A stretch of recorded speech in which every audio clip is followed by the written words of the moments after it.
All right, Miguel, thank you very much. So, hello everyone, my name is Frank, and I would like to welcome you to today's webinar, where I would like to show you some updates of our development work.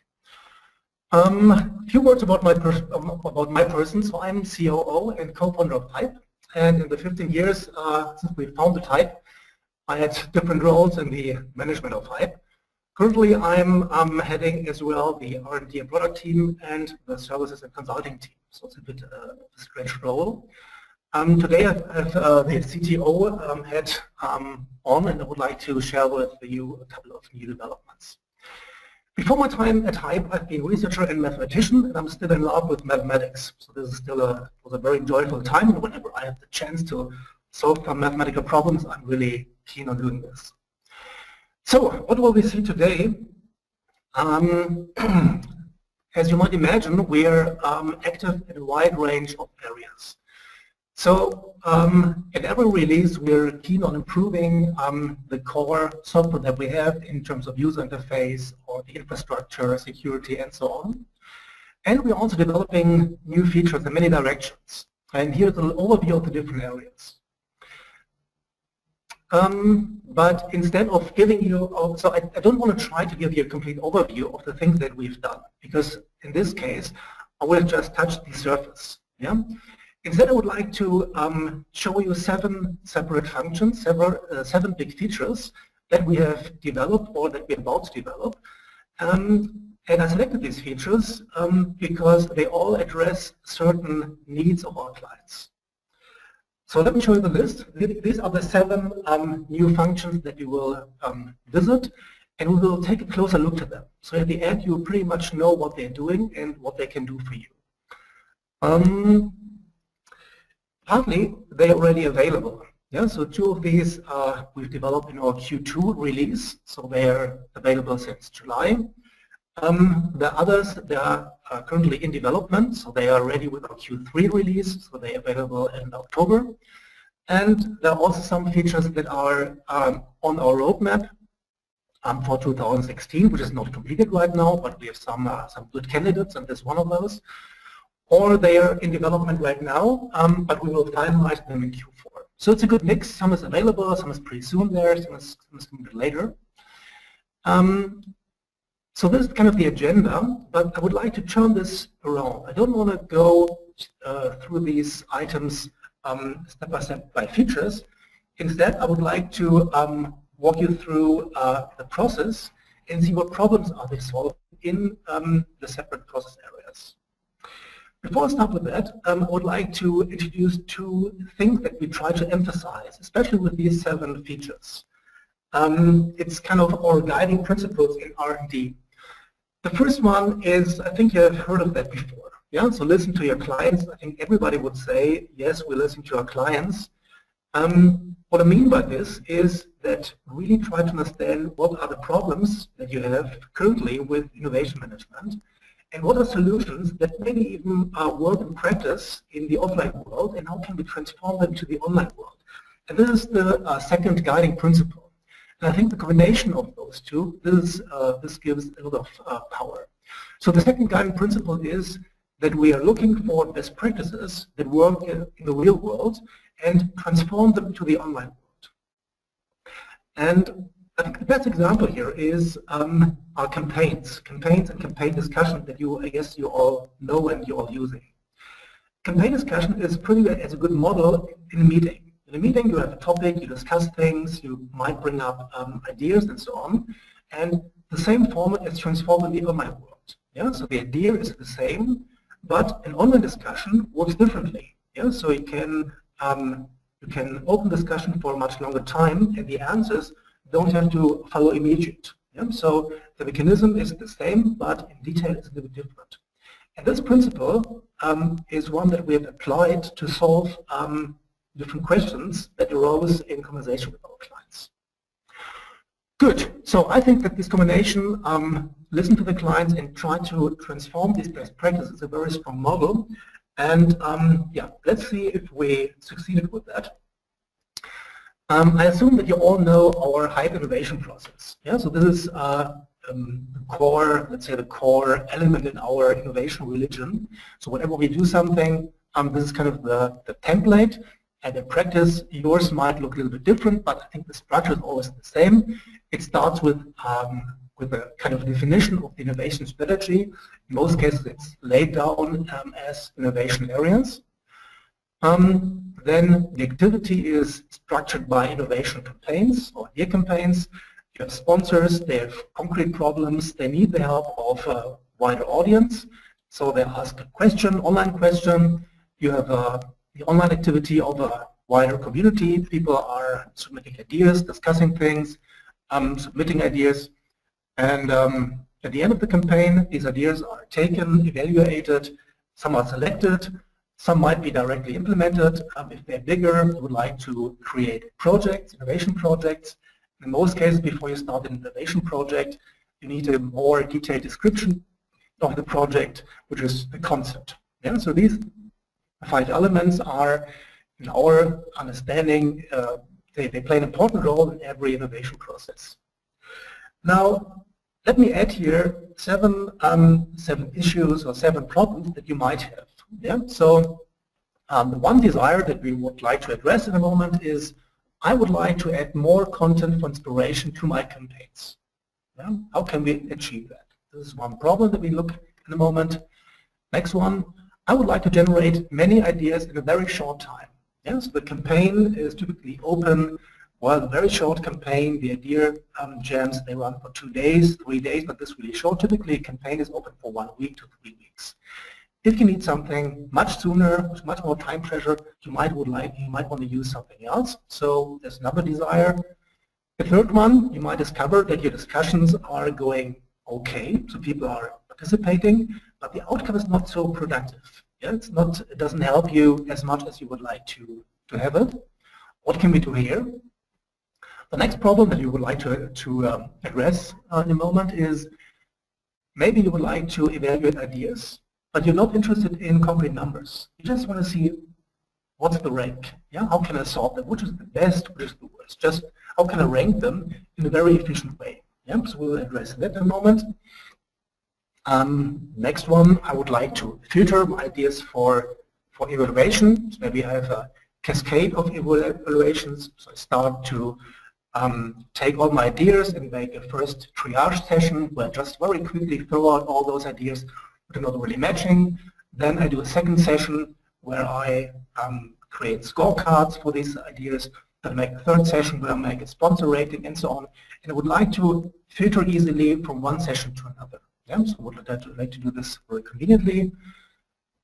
Then, when I'm ready with my ideas, I would like to start some concepts, and I would like to do this in a flexible way. Yeah? So the core problem with concept is they need a kind of structure, a similar structure on the one end, but still they need some kind of flexibility because concepts for different ideas, different types of ideas never look the same. So how can we achieve that? And then, last but not least, you might want to fund more projects. You might see we have many good concepts, but we have not enough projects, or maybe we don't make enough use out of these concepts. Yeah, there's some problem. How can we solve that? So these are the 7 questions that I would like to answer, or the 7 desires I would like to offer some solutions for. Let's start with the first one. Yeah, so we have started a campaign, or we're about to start a campaign, and we find we would like to add some more content to that. Yeah, and we have 2 features addressing this. They are similar but different. Yeah, inspirations and trends, and I would like to show you what you can do with the inspirations, with inspiration space, and what you can do with the trend integration. So let's start with the first one, with the inspirations.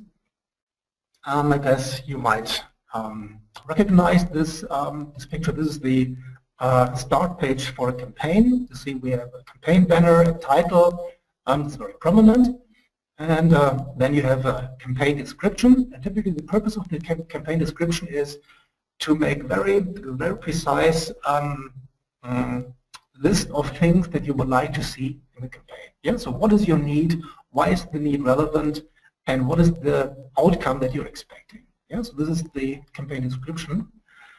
Now, what you might miss is a place where you can add some adjacent stuff. Yeah, just some stuff that gives some inspiration, some videos, something that you found somewhere.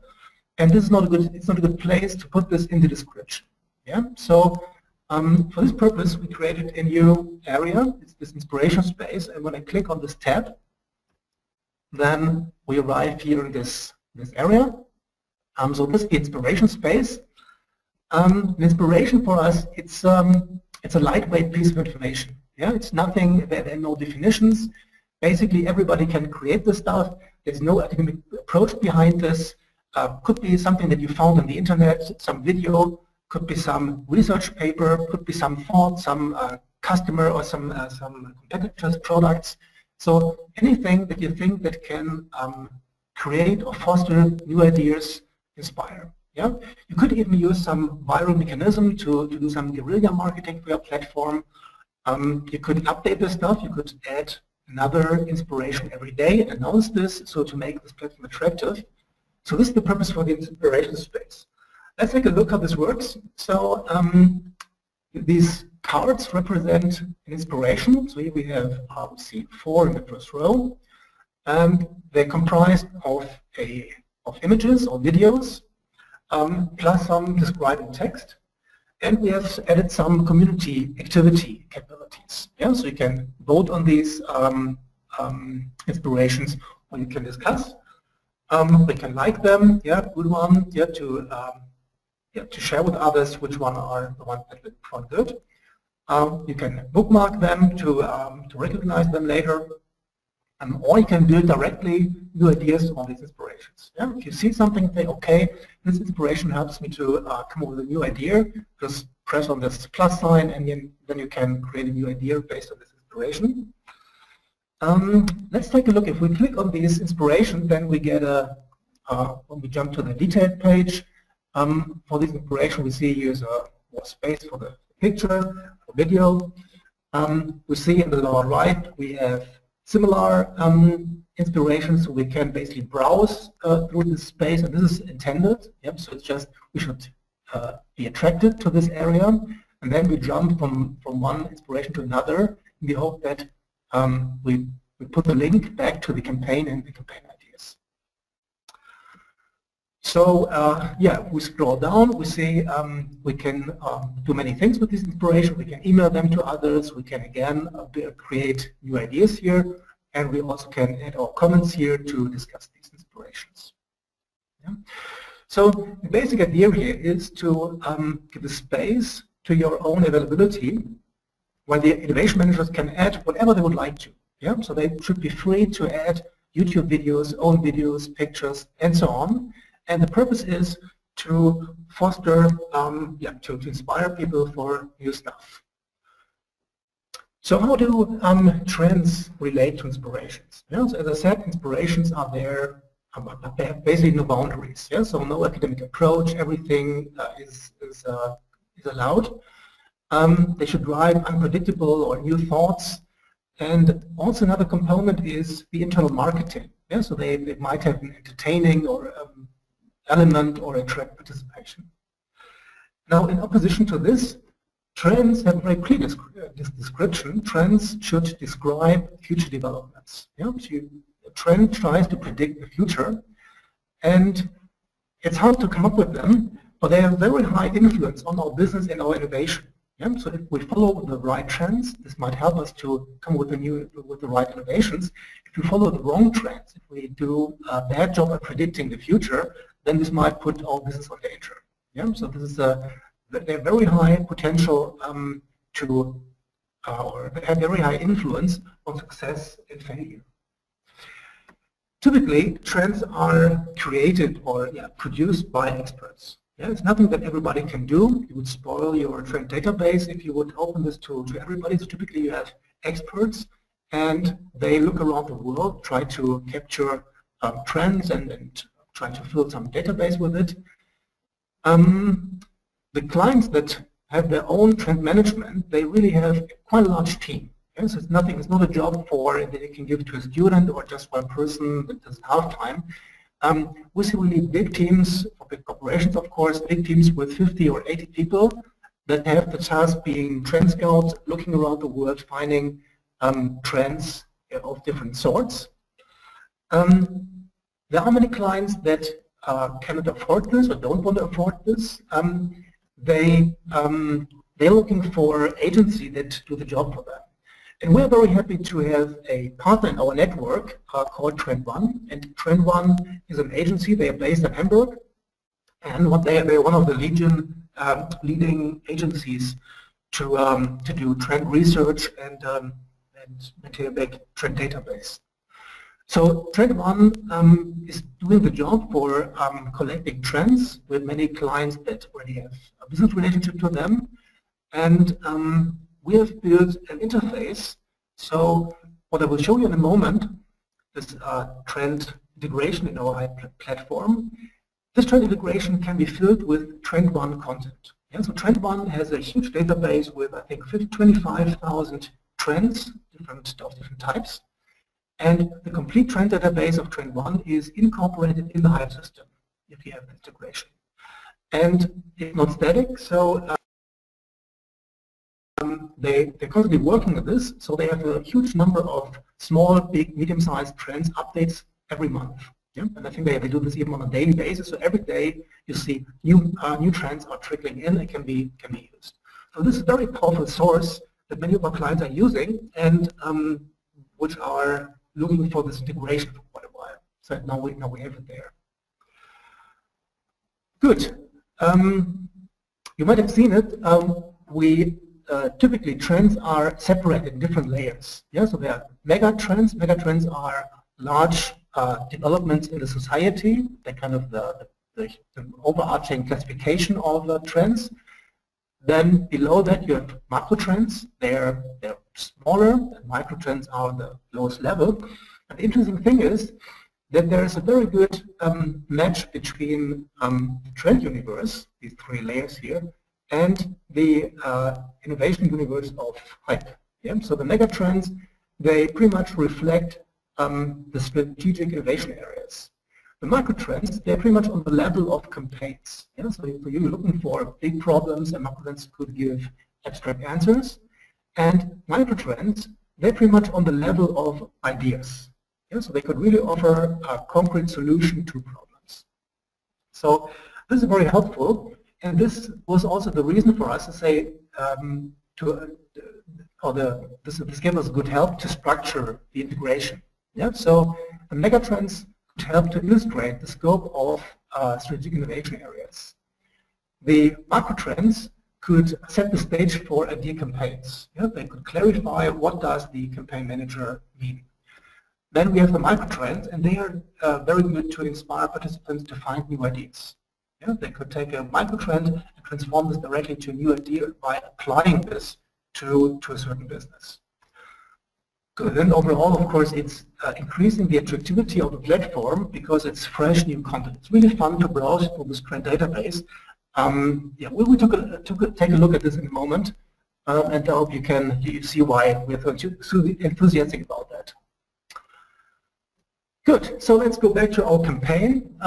So this is the lower end of the campaign form. You see we have a new section calling supporting trends in a campaign. And as you see, we have a bunch of trends here assigned. They are basically you can take trends on any level, but macro trends give a good match. And yeah, let's click on one of those trends here. This click leads directly to an area in the Hype system which we call the trend browser. Yes, the trend browser gives access to the whole database of trends, which might be filled by your own trend department or which might be filled by the Trend1 trends. Yeah, so if you have the Trend1 submission, then it's filled by 25,000 trends. This is how it works. On the right-hand side, you have a navigation, so you can navigate up to the overarching. So this is a macro trend. You can navigate up to the overarching mega trend. You can also jump directly to the start page. This is what we want to do. So this is the start page for the trend browser. Here you have a list of different mega trends. Let's click into one of these mega trends. Here's a more detailed description. What does data era mean? What is the trend behind that? Then If you look to the right-hand side, you see the assigned macro trends. We'll also scroll down. You'll see also the macro trends which are assigned. If we click to one macro trend, we see the assigned micro trends here below. And if we go to one of those micro trends, we see how they are designed. And micro trends, they typically contain more information. You'll see this is more visual here. We can add videos here. They have some categories. So they're typically more colorful. And this is the main content which is there for inspiration. This was our starting point here. Yeah, so the micro trends, they're really there for inspiring new ideas. We scroll down, we see here's the video, and if we scroll down, we see we can directly create an idea based on this micro trend. Yeah, so let's click here. We see directly we can create an idea based on this trend, and the relation between the idea and the trend is still available. Good. So this was the first set of features. We tried to solve with these two features the problem, how can I add more content to my campaigns? The feature is called trends, or the two features are called trends and inspirations, and they're both available today. Let's come to the next one. The next question, or the next desire that I listed at the beginning was, I want to generate many ideas in a very short time frame. And as I mentioned before, we discussed this with several clients. Yeah? So if you have the problem, what would you do there? And we got great feedback and different techniques, different creativity techniques. And we discussed which one would be the best suited to transform them in the online world. Yeah? And what we did is we chose brainwriting, built several concepts, discussed it with clients, got great feedback. And now we are about to develop this. Now, let me describe what brainwriting is. How does it work? In brainwriting, you have a moderator in a group of roughly 6 people, plus minus. And the moderator introduces at the beginning a question. I have to say it's a real-world technique, so you all have to be in one meeting room. Yeah, okay, so you're all in one meeting room, and the moderator introduces the question. Brainwriting is structured in several rounds, and in each round, the participants write down one idea on a sheet of paper. The different shades of this technique, in some cases it's more than one idea, but in our it's just one idea. So if we start the round, everybody writes down one idea related to the question. The rounds have a time limit. Yeah, might be just 1 minute or 2 minutes, then it's over, and then the moderator says, okay, now pass your sheet to your right or left neighbor. Then the ideas are passed. You receive the sheet from your other neighbor. You can read what they wrote or just glance over. Then the next round starts and you add your idea there. There are two strong elements here. The one element is the inspiration by others. Yeah? So you see what the others wrote. You don't have much time to really read through it, but it's about to get a small hint. And the other strong factor is the time limit. Yeah? It's not about really diving into your thoughts and then creating something great. It's just what's at the top of your mind. Just write it down. Just put it on the paper, and that's it. And then deal with this. And it's a very successful method. I think it's over 30 or 40 years old. Was invented by a German guy, but I think now it's spread over the whole world. We took this methodology and transferred this in our HYPE system as an alternative method to create or to come with ideas. Now, how does it look like? Let's walk through it. So this is a start page when you want to set up a workshop, a brainwriting workshop. Title, description, you select some people, so very straightforward. You publish this. People are invited, and hopefully they all show up at the same time when the meeting starts.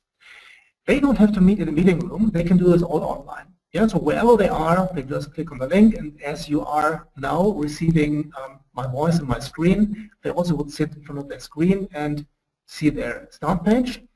Now, this is what the moderator sees. This is the so-called lobby, so they see the description here, which is the basically what was sent by email.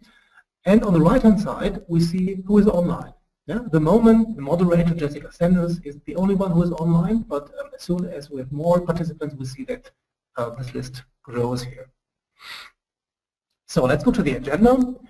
On the agenda, there's kind of the control panel here. We can have several questions. Yeah? The approach that I mentioned before just has one question. We think that it makes sense to have several questions here. And you define the structure of your brainwriting sessions. Yeah? So how many rounds? Yeah? 10 is a quite big number. I would take a lower one here. So you define how many rounds should be run and how long is each round. Yeah? So here we have 120 seconds, which is relatively small. It really depends on the question and what you want to achieve. Yeah? So you define the parameters here.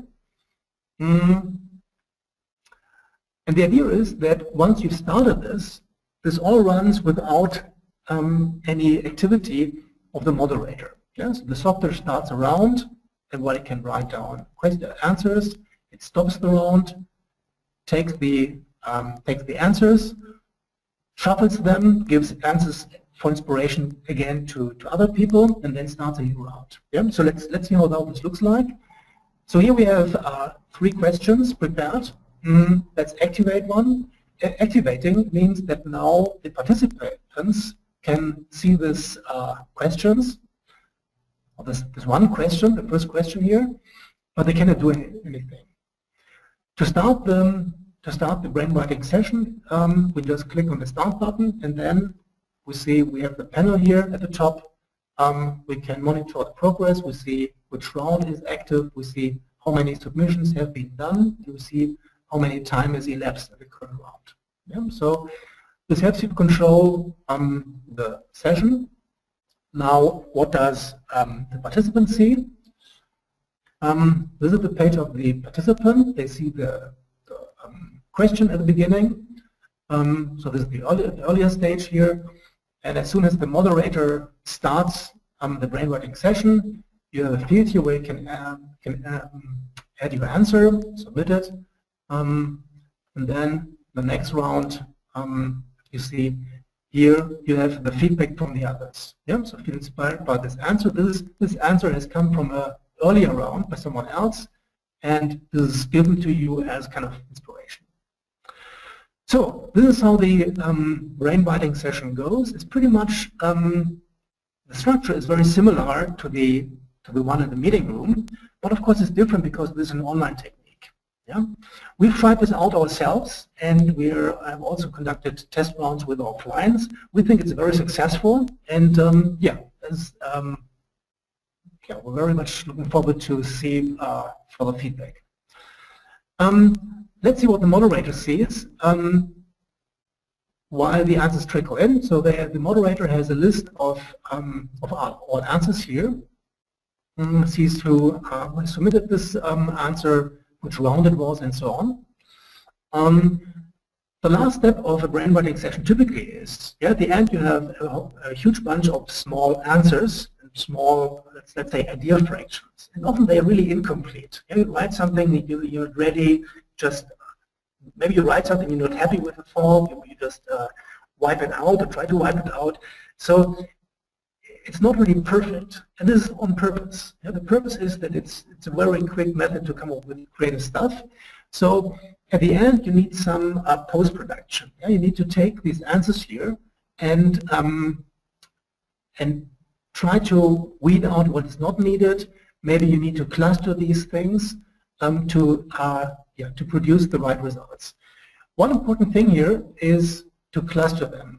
And typically in a meeting room, this is done by post-its on a huge board.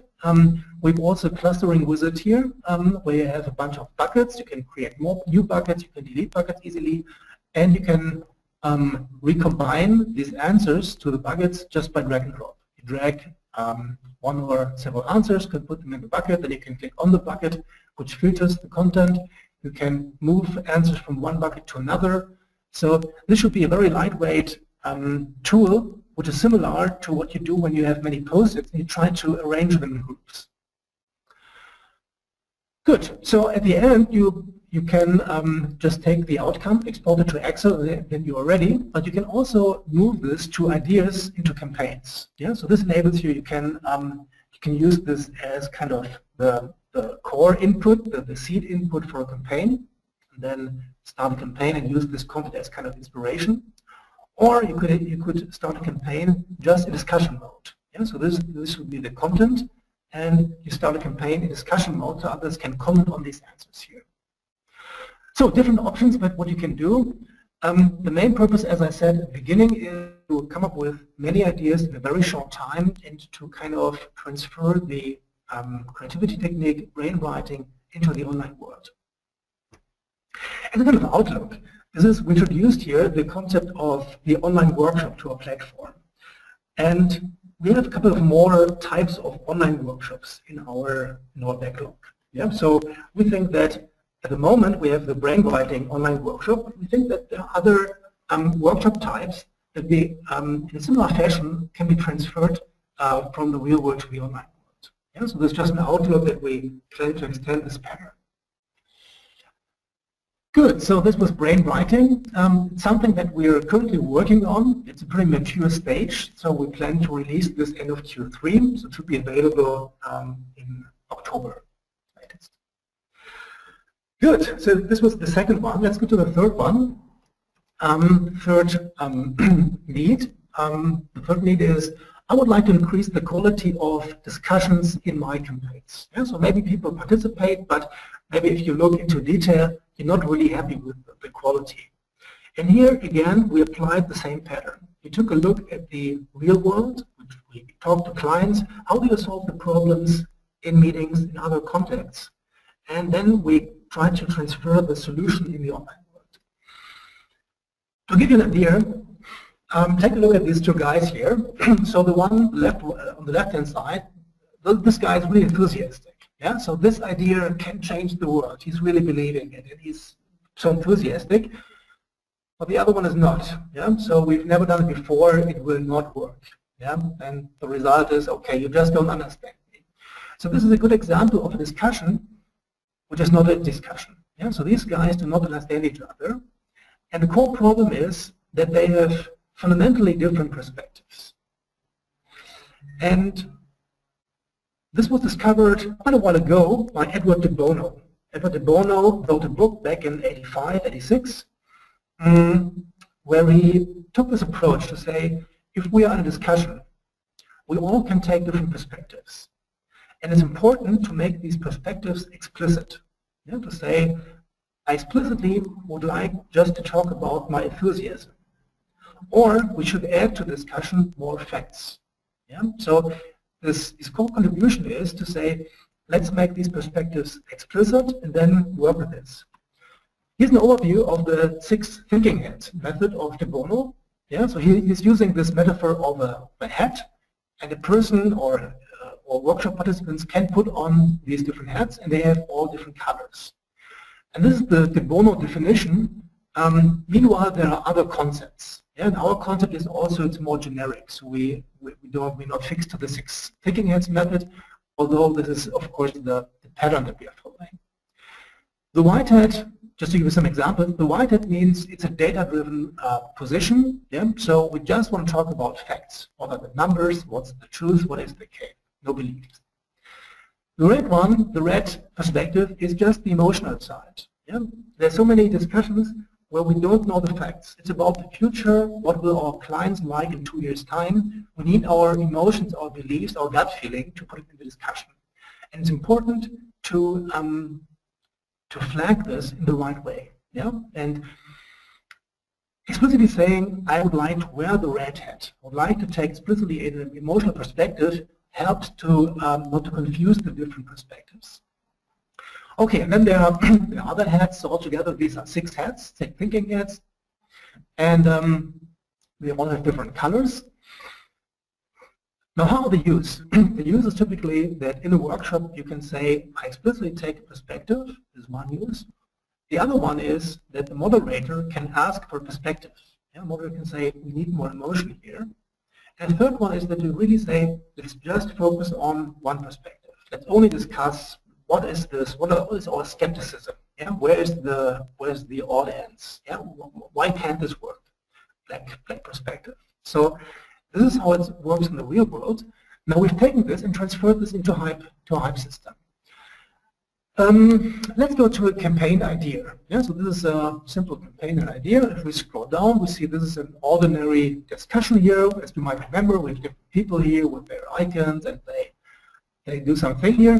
And above, we have the field where we can add comments. And what is new is here we have this share your perspective area. And if you click on that, you see you will get 6 options. And these 6 options are 6 different perspectives which all have a color, and they all have a little description. Yeah? So let's go to the red one. Yeah, this is the emotional perspective. What is your gut feeling about this idea? What is your intuitive reaction? Yeah? And if you submit a comment, you can explicitly select one of these perspectives. So let's do this. Let's take the emotional perspective. You see at the top of the box here for your comment, it's highlighted. You see this is an emotional perspective. As a reminder, here's the description for it. So I write this down. I write my emotional comment. I really love this idea. And if I submit this, it will be highlighted in a way. Yeah, so we have the color coding at the left-hand side. So here we have a red thread, here we have a black thread, and so on. And we have highlighted it in the comment as well. Yeah, so we say emotional perspective, and then we have the text here. So this is this helps very much to make the positions explicit. This helps people to take a position consciously, to say, no, I really would like to make a skeptical comment without being punished by others. Say, hey, come on, you're always seeing black. So this is very helpful. Now, what we also can do is we can filter by a certain perspective. Yeah? So we have 10 comments here. They all have different perspectives. Let's just filter out the skeptics. Yeah? So we can condense those and just see the ideas or the comments on one idea in one perspective. So this is very helpful for getting, for not confusing the different perspectives. Now there's another option, which is there only for campaign managers. Yeah? So if we open up this box, this is the box that we've seen before. But at the bottom, we see another option here that's just there for campaign managers, and they can ask for a specific perspective. Yeah? So they might discover we have not enough data here, or we need more of an emotion here. Do you love this idea, or what's it about? Or the benefit perspective. Is there really a benefit in this idea? So the campaign manager can ask for a certain perspective, can select it here. So you would say we would like to ask for a benefits perspective, and if we have done this, we see this hint at the top of the comment box. Yeah, so it says here we need some more benefits perspective. This is highlighted in the discussion. So whenever a person wants to post a comment, they see this request here. At the same time, this request is posted in the activity stream. Yeah, so here we see this is posted in the activity stream. It's also good means to publicize certain ideas. Yeah, so everybody in the system is asked to participate in a specific direction. So this is how the 6 thinking heads or the discussion perspectives method works. Now you might wonder, now do I have to use it? Yeah, so how do we introduce this? The important thing is this is all campaign specific. Yeah, so for each campaign you can decide, do I want to use the perspectives? Yeah, you might say never, don't use it, so everything is as before. Or you might say it's optional, so people can take a perspective explicitly, or they just take no perspective. You could even enforce this, to say it's mandatory to take one of those 6 perspectives. This is up to the maturity of the organization, how well everybody is trained. Now, as I mentioned before, we're not really tied to the de bono method. Yeah? So here's the area where we can define our own perspectives. You can define own names, own explanations, own colors, you can upload own icons. So this is all customizable. It's pretty easy, pretty straightforward. And although the 6 thinking heads method is widely spread, I know there are also other methods which are also used pretty widely. Yeah, so I think it doesn't make sense to invent your own, but if you have trained your colleagues another way, then this can be used. Good, so another Q2 feature, 6 thinking heads, it's already available, so could be used immediately. Now let's come to the to the next desire. Here, the idea is we've finished our campaign, we are in the evaluation phase, and we would like to rank our ideas in an efficient way. Yeah? So this is how it might look like. This is the list of ideas of our campaigns. And I just would like to see, if I ask 5, 6, 7 people, what would they put at the top of the list in terms of attractivity and what's at the bottom? Yeah? And how can we do this easily without a huge overhead? And again, we widen our scope. We looked around what techniques are there, and we found a very nice example where beverages manufacturers tried to compare their products. So imagine that you're sitting in front of these 5 sodas, and the task is, can you tell how sweet these sodas are on a certain scale? Yeah, so on a scale from 0, not sweet, to 5, sweet, can you tell how sweet they are to give them numbers, and then finally rank them? Yeah, I assume it's a difficult task. Yeah, so if you take a sip of Pepsi and then of Coke and Crush, and at least if you arrive at Dr. Pepper, you definitely have forgotten, was Pepsi sweeter, was it not sweeter? Yeah, and you start comparing. Yeah, so we have a situation where the scale doesn't matter. Yeah, is 3 sweet? Is it not sweet? It doesn't help us at all. Yes, the only importance is we would like to have a rank. Which one is the sweetest? Which one is the unsweetest? Yeah, and the scorecard approach, where we say we would like to have fixed values for each product, and then we take these values to rank them, is not really helpful here.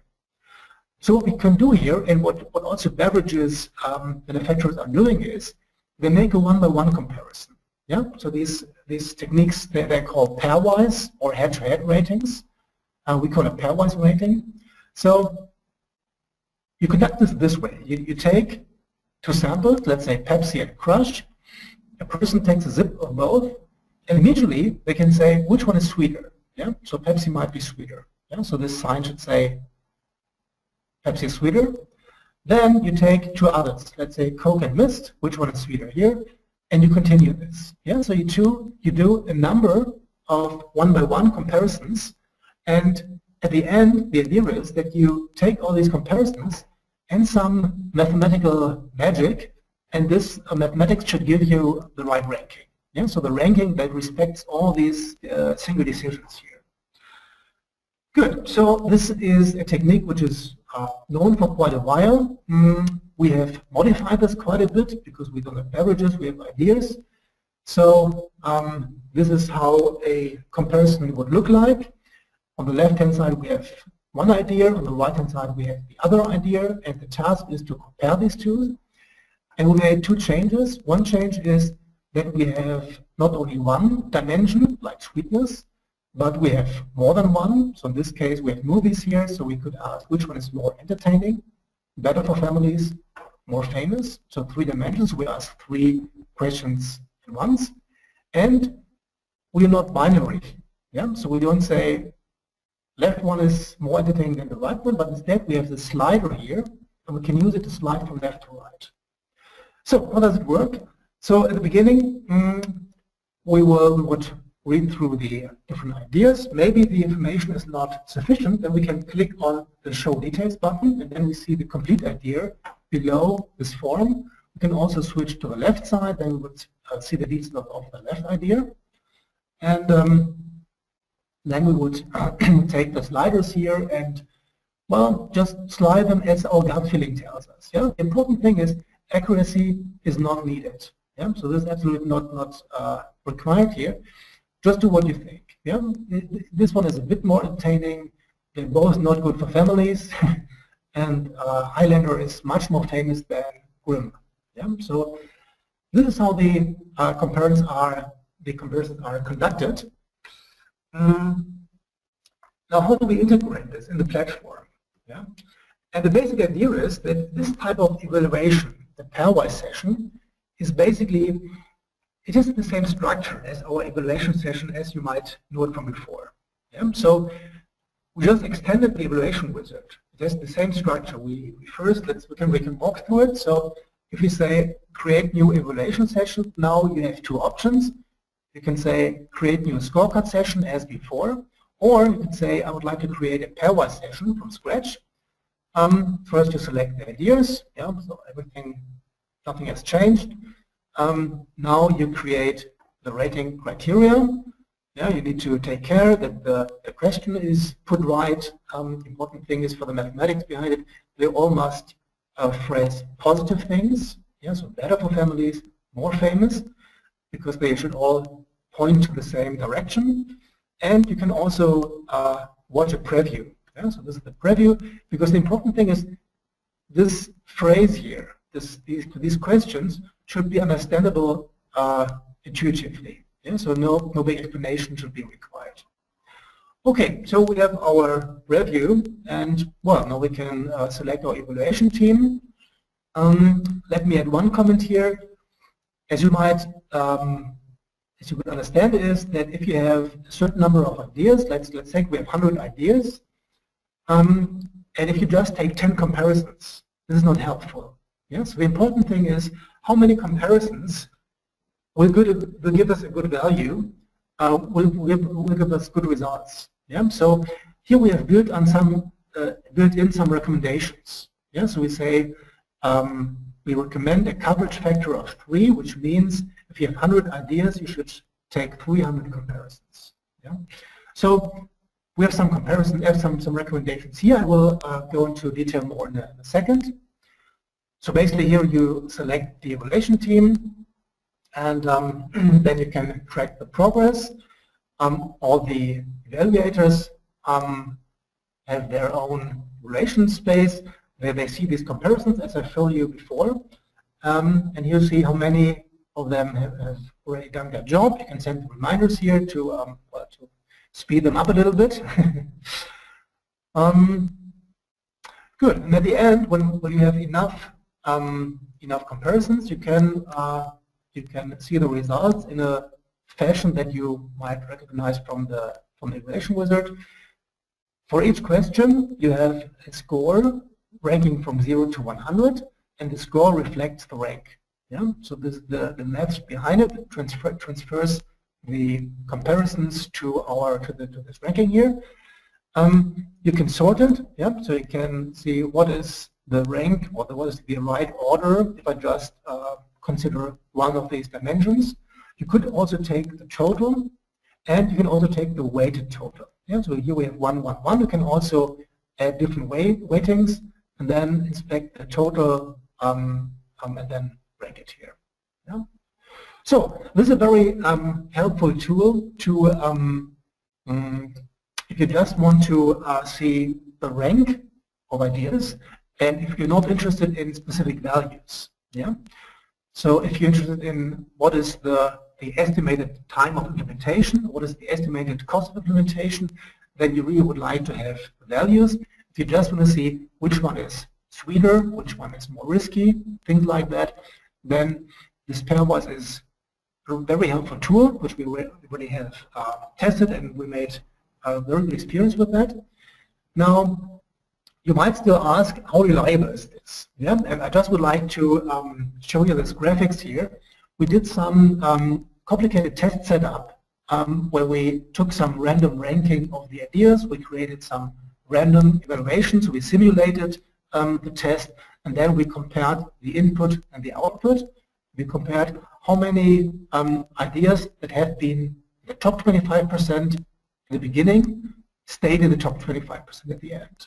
Yeah, and here say when I take a coverage of 2, it means if I have 10 ideas and 20 comparisons, then, well, 65% of the ideas are recognized as the top 25%. Now, if I increase the coverage, yeah, so this is 3 times, 4 times, and so on. So the more comparisons I do, yeah, the more of the ideas are categorized. Yeah, so this is the simple math behind it. And we said, if we take a 3-fold coverage, yeah, then we have this rate here of 75%. So 3/4 of the ideas which have been at the top will stay at the top. Yeah, I think it's a good quota, given the fact that this is it's more a gut feeling driven method. It's very lightweight. So we derived some recommendations. So we say you should take 3 or more reviewers to have a diverse picture. You should not have more than 50 comparisons per reviewer, because this is unhumane. And then you should have at least a 3-fold coverage. So for 20 ideas, at least 60 comparisons in total, taken over all reviewers. And if you have 40 ideas, at least 20 comparisons. Yeah, but these recommendations are built in the software, so you will get a reminder if you have not enough comparisons. Good. So this was our pairwise evaluation. Also something that we are working on. It will be available after this quarter. So in October, you can take a first look if you do an update in your software. Good. So let's come to the next problem we want to solve. The next problem is I want to filter the ideas for my evaluation session. This is it's not a big one. It's not a big practical innovation management problem. It's more a technical one. Yeah. So the situation is this one here. You're in an evaluation session. You're about to select ideas you would like to evaluate. And in the current versions, you have to pick them manually, one by one. Yeah, you see here we have a list of 104 ideas, and if you would like to pick all ideas within a certain status, yeah, or which have been in other sessions, this would be quite a complicated task. Yeah, you would need kind of definitely many clicks here. So what you would need is a filter, and this is what we built in. So here you have now a filter section that enables you to do many things. You can filter by title or by content. You can select by filter by contributors or by status, or you can filter by results in other evaluation sessions. Yeah? So let me show you two. Here you can pick another evaluation session, and then you just see those ideas that have been selected or shortlisted in the other evaluation session. Yeah, this enables you to cascade these sessions in an easy way. Another example, here we have all hot ideas that are shortlisted in another session. Yeah, and then you can just select them here. Maybe you can deselect, single ideas. So it's a very convenient tool, and this is something that we discovered by talking to our clients. They raised this point and said, well, we need this or that, and this is exactly designed the way that we see that the practitioners need it. Good, this was a short one, and I see that our time is about to, well, run out. Let me jump to the last two and make it a bit faster here. I would like to show you our new flexible concepts. The challenge is that on the one hand, concepts need to follow certain standards. You don't want to invent the wheel every time you create a concept. But on the other hand, you don't want to have one concept that should match all different cases for ideas or projects that occur. So what's in between? So let me share this with you. So here we have an idea. And on the right-hand side, we see create a concept. We can click on this. And here we see this is the concept object. We're in the setup phase. And we see that the concept has three main phases. So first we have an elaboration phase where we collect new data. Then we have the evaluation phase where we evaluate the elaborated content. And finally we take a decision. Yeah? So it's very straightforward, pretty close to this stage gate methodology, very similar pattern. Now let's take a look how this is done. Here this is the metadata. We have an author, we have co-authors. We can formulate objectives. Yeah, what we require in the elaboration phase. Now, the important thing, what I mentioned before, is this aspect here. Yeah. So here we can define what should happen in the elaboration phase. And this is the area where we can select from a number of templates. Now let's take a look how this looks like. So here we have a list of different templates for elaboration phase. Yeah. So for example, let's assume we would like to create a pilot, and we need a concept for this pilot, and at the same time we would like to check the technical feasibility. Yeah? And we just need to add these two things here to our kind of shopping cart, and we're done. And these two templates, they define the actions and also the data that is required during the elaboration phase. So it's very simple. We say OK. Here we see what we've selected. If we scroll up, we have a preview. Yeah, here we have a preview area, and this is how it looks like. Yeah, so we added the pilot concept template, and this template defines that we require to work on these areas. Yeah, so requirements, scope, criteria, pilot category, and so on. So this is all defined by one template, and then to this concept we added another template, which is shown below here. It's about the technical feasibility. This is the other template. So the two templates that we added for the elaboration phase, they define what is supposed to be done there and what data is to be collected. Yeah, let's scroll up. I have shown you the definition of the elaboration phase. The same can be done for the evaluation phase, but just for the sake of time I will skip this. So let's assume we have completed our concept. Now let's start the elaboration phase.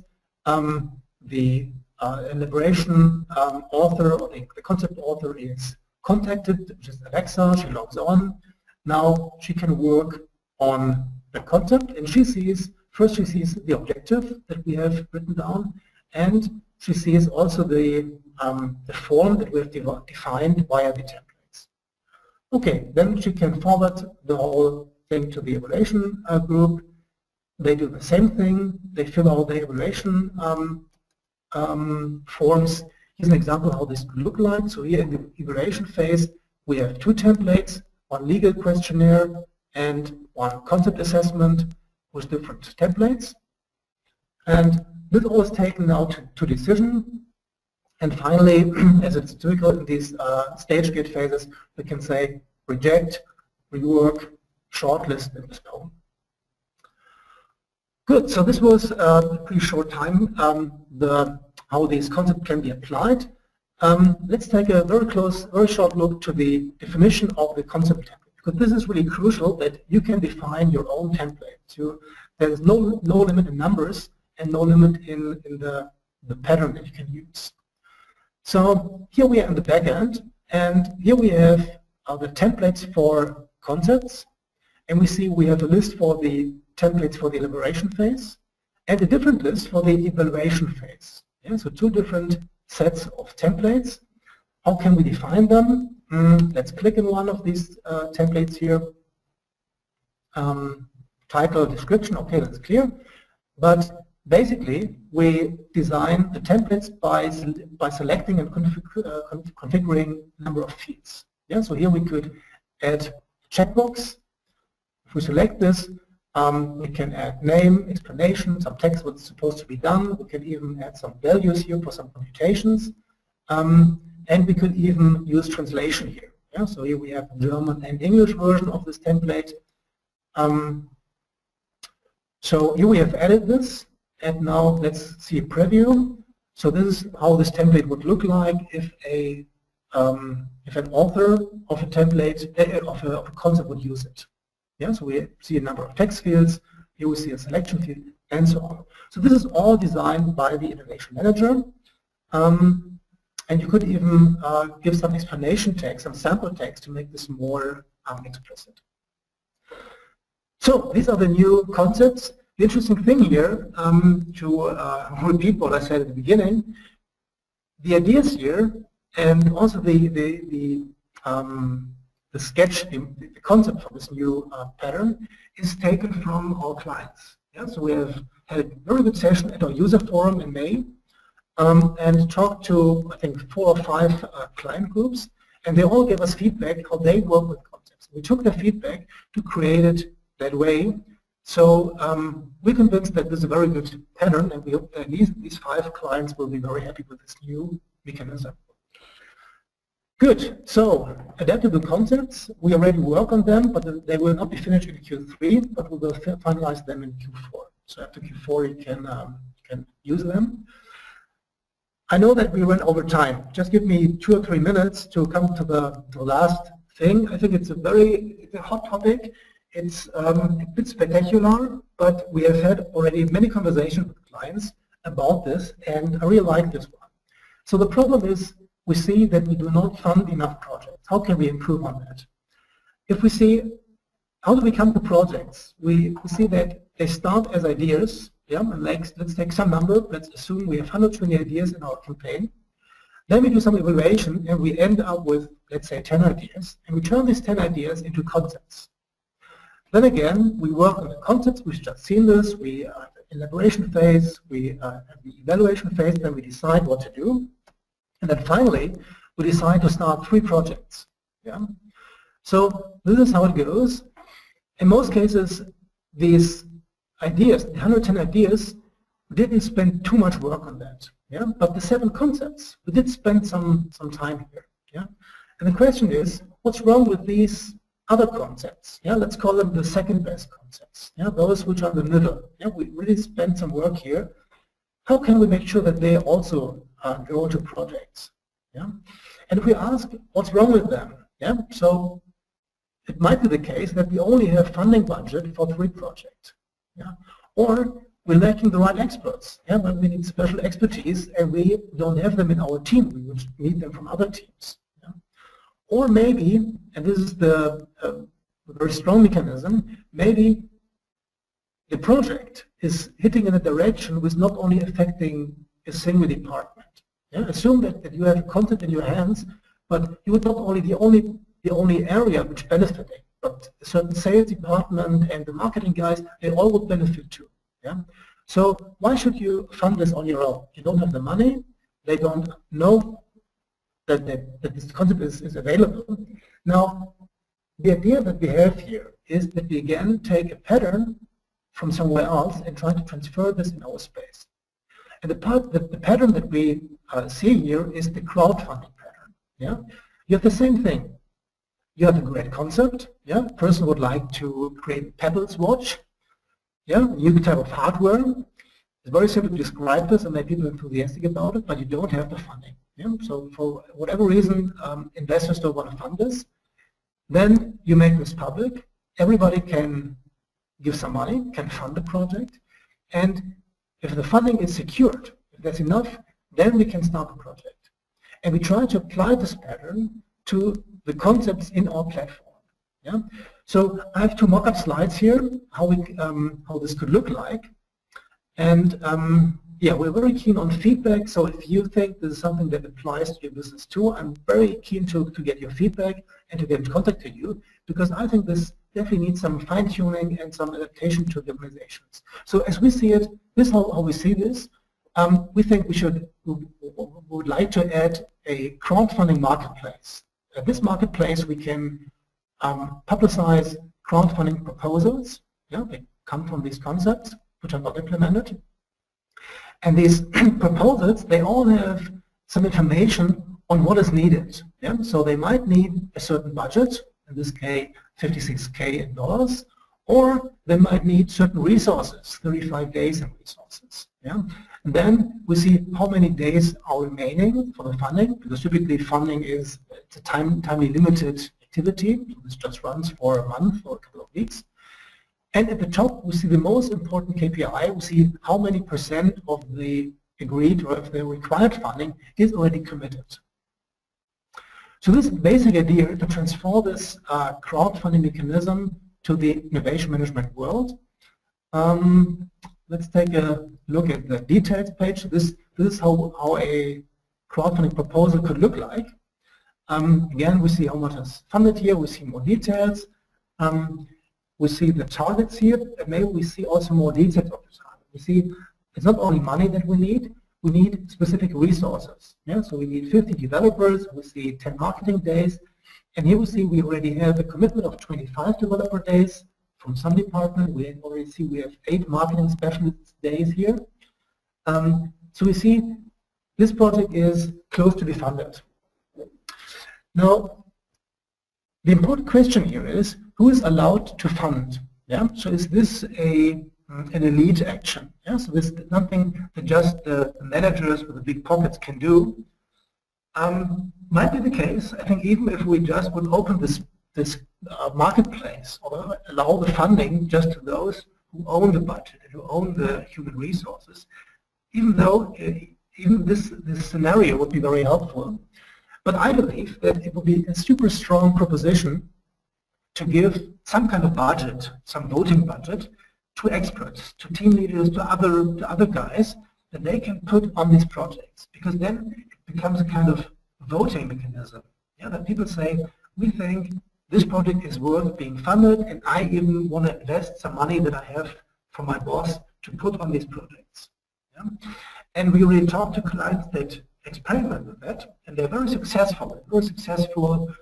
Smaller research department where this happens, and I believe that this is a trend in research and R&D funding, that this type of funding must become more agile. And this is a very good way to increase this agility. Good. Okay. So this was the last of the 7 features I wanted to show you, the crowdfunding feature. Now I know it's a bit we need a bit more time than scheduled. I would like to thank you very much for your time that you stay with us. Really mean it honest to say we want to get in touch with you and understand what is your feedback. So if you have feedback today, I know we have this question answer capability. Maybe we will not have the time or too much time to answer too many questions. I would like to ask you, get in contact with us, ask me your questions. If you think these 7 features are interesting, if you have feedback, if you would like to try them out, we're super happy to have beta testers, people to discuss these concepts with us. So please be engaged, please be in contact with us to give us feedback. So again, thank you very much. If you have questions and comments, Michael, I think we have this question tool here. So here's one question. Is the online status integrated with Lync, Skype for Business or Yammer, etc.? That's a very good one. It's from Ross Tomlinson. Unfortunately, he left the webinar already, but I think it's a good question. It relates to the brainwriting session. So for now, we have no integration with other meeting tools, but I think it's required. So if you do this brainwriting session, which is not face-to-face, you still need the audio track. You still need some line to talk to your people, because one very important component is you must make sure that that the people understand the question very well. Yeah, and it would be too difficult to do this just in a written form. So we recommend to open up a different tool. At the moment, we have no integration with other tools. I think that's a good idea. On the other hand, as soon as people are online in the brainwriting session, you see the online status. Yeah, so the moderator would immediately see who is online. Okay, so I see there are no more questions. Again, I would like to thank you very much for your time. I hope it was helpful for you, maybe some inspiration for future work. And as I said, if you have some feedback for us, we are super happy to start discussion with you on new features. What are your problems? How can we make your innovation experience better?